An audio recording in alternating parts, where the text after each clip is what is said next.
Hey there, YouTube. This is Mr. Budget. If you see the deck, profile, if you see in the thumbnail, you see this mat, you know what, you know what deck this is. So every once a year, at least a year and a half, or however long I decided to be, I take another look at this deck and try to remaster, reinvent, make this deck as good as it possibly can in whatever landscape we find ourselves in. So that's what this video is. It's a Nightmareland 3.0. Hopefully we'll get a finalized 4.0 and finally be done with this deck whenever Bushiroad decides to ever make a add a not condition. What am I trying to say? Add a new not archetype. What am I looking for? Add new cards to this deck for V era. Hopefully with the next V set coming in, I think it's set 8 and 9. Hopefully we'll get that. If not, I don't know what I'm going to do with this deck. I've been trying so hard to make this viable, just playable. That's what I've done this time with a lot of the D cards and V cards and stuff like that. But what this deck is lacking is in just archetype names. There's not enough in-deck Nightmareland units outside of triggers to make this deck 100% viable. This deck, don't get me wrong, this deck can hit a very high number scale, but could you just imagine having 15 units in the soul all being Nightmareland units? That's 15 times 2 times 3 on a unit or other unit bodies. Just makes a world of difference having a full archetype name deck. But I diverse. One can hope, so we'll see what happens in the future. So the reason why I'm doing this video, besides it's time for the update of this deck, I've been inspired by the owner of this deck, my wife, to do videos with a lot of old archetypes and a lot of old boss units.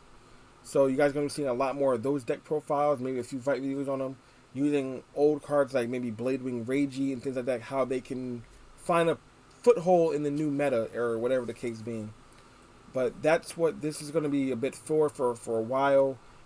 Premium and V Premium have becoming very stale, in my opinion, and the opinion of a lot of people, due to the fact that we're not getting enough support, enough new cards, the price threshold on a lot of decks and things like that. Vanguard is struggling, in my opinion, and I can feel it in my community. My local store here in New Jersey is really struggling to find new blood, keep old blood, and just keep the game alive in the store. So I don't know what Bushiroad is doing. I know they don't watch my videos, but I have no idea what their idea or plan is for the game for the West. It's thriving in Japan, that's all I know. But for the West, I don't know what they plan on doing, or are they trying to kill the game in the West? I don't know.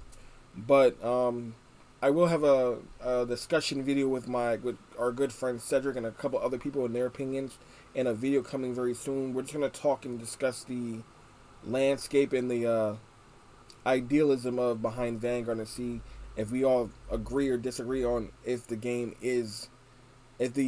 bringers of the game, Bushiroad, are trying to chokehold their own game out of existence. But enough of that. Let's get to the deck profile. That's what you all came to see. So, as before, we have our boss unit, which is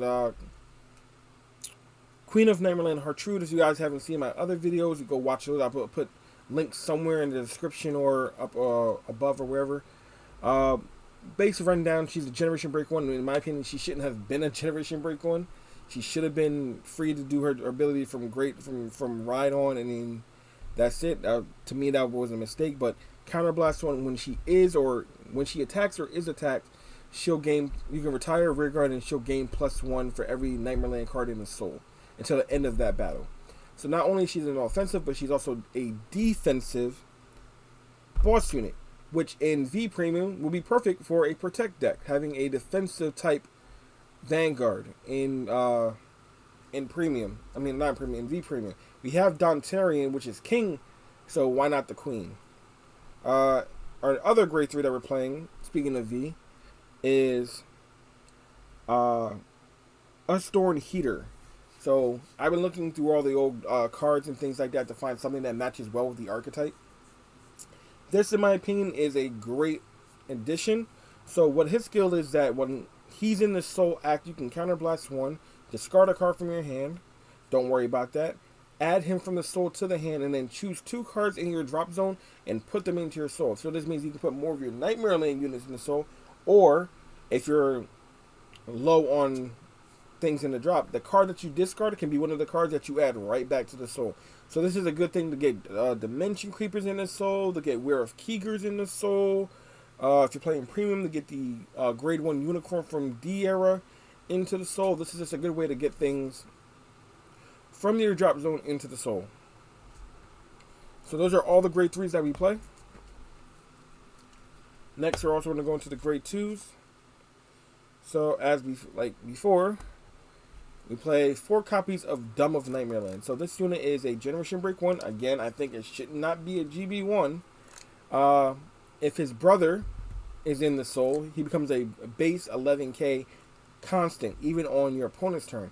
And then during your turn, he gets plus 2k for every other copy of himself in the soul. So he's going to get max of 6, becoming a 15k unit.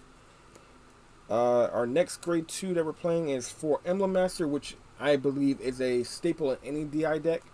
Counterblast 1, choose any unit on the board.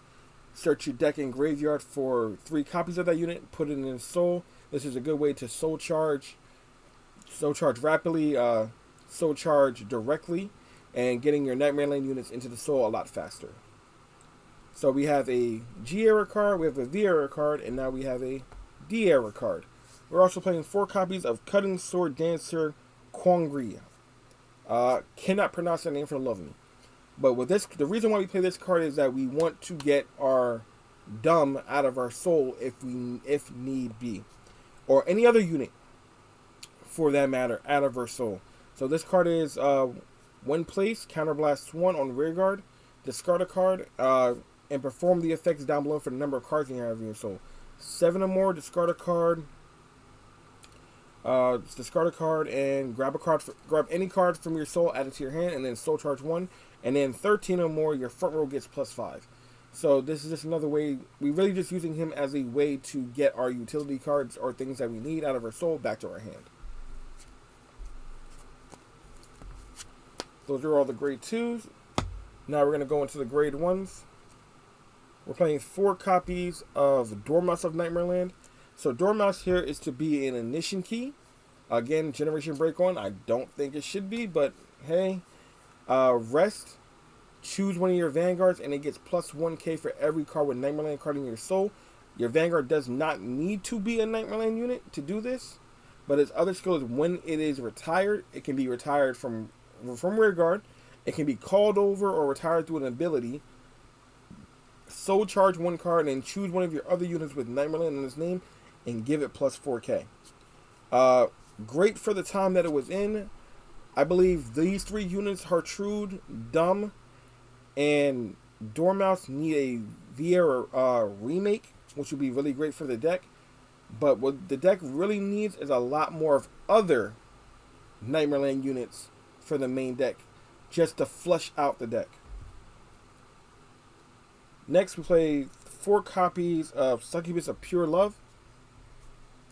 This is our VR Grade 3 searcher. Plain and simple, 1 place. Check top 5 for a Grade 3. Add it to the hand, discard a card. Her constant condition skill is if you soul charge, she get plus 5k. So becoming 13k attacker or booster. Our other right target here is Edge in the Darkness. This is, without a doubt, a Nightmareland honorary unit. His ability is Vanguard 1 place, draw a card, choose a card from your hand and put it into the soul. You'll see why I say that because of that effect. Other effect is when this unit is placed, soul charge 1, and if it's called out by an ability, you can counter charge. That ability you will never get off in this deck because there's no way outside of it's a Grade 3 that's slipping my mind. Gilderay, and V that can call this unit out through an ability to give it the ability to counter charge. There's a few other cards that do it too, like Brufus and other things like that, but in this deck you're really never going to get that counter charge ability off, so we mainly have him in here for the Vanguard skill and the on-play soul charge 1. So those are all of our Grade 1s. On to the Grade 0s. We play 2 copies of Spade Jack of Nightmareland. So this is why I said Etch and Darkness is an honorary Nightmareland unit, because Spade Jack says on Vanguard, when rolled upon, draw a card and then choose 1 card from your hand and put it into the soul. They both have the exact same ability. So writing them both together would literally say draw 1 soul charge, draw 1 soul charge. So you get to cycle 2 cards out of the top of your deck. We play 4 copies of March Rabbit of Nightmareland, our draw PG. 4 copies of Alice of Nightmareland, our heal trigger.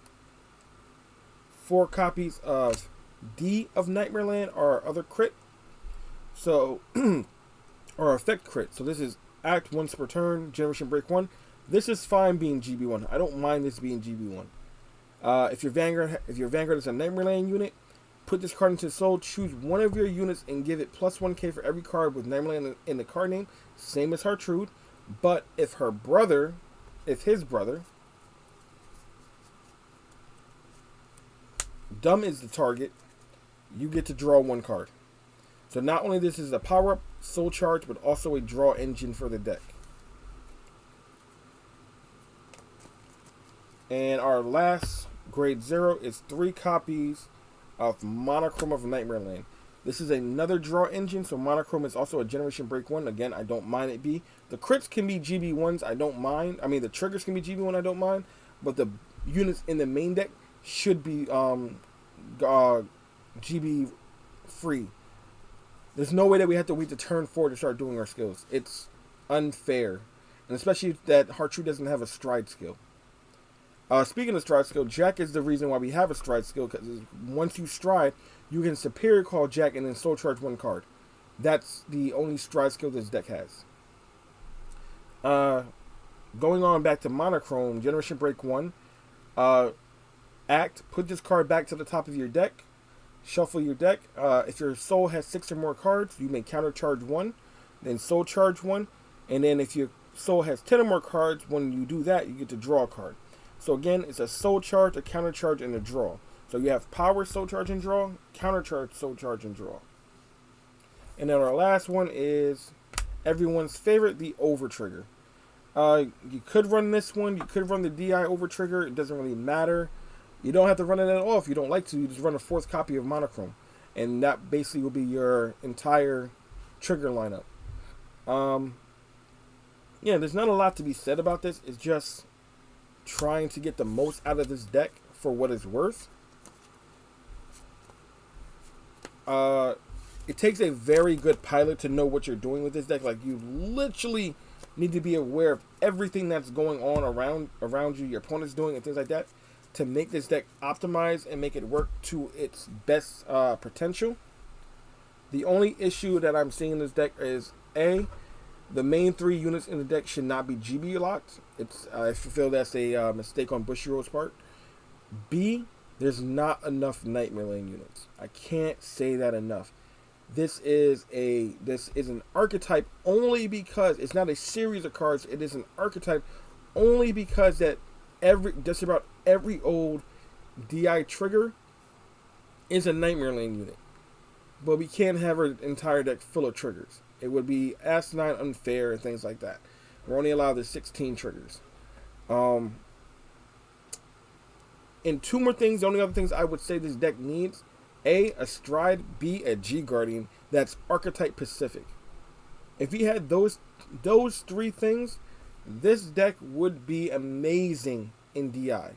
A defensive type of DI deck other than Dontarian for the clan. That is a protect clan. This deck would be amazing if we had things like that. But like I said, I digress. I've been advocating for this deck since I first saw it. I love the Alice in Wonderland series, the idea behind the deck. There's so many units they can pull from that story to flush out this deck, things like that.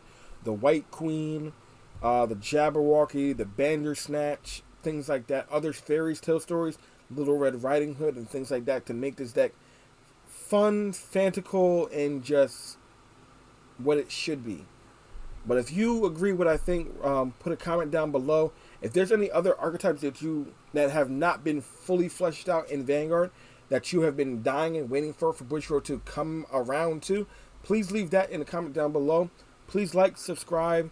We're almost at 150 subscribers. Once we reach that threshold, we will be doing something special. Still working out the details on that. We're 6 away. So if you know a friend who likes Vanguard or thinking about playing Vanguard and just wants to have fun, please push them our way. We're all about the budget, all about having the fun, playing creative decks that no one else considers, and just having a good time. But I've been ranting about this deck. This is third time you've seen this video. This type of video, you might see another one in the future. Just look forward to it. As always, this has been Mr. Budget advocating for the Nightmareland deck. We'll see you guys here next time. Bye.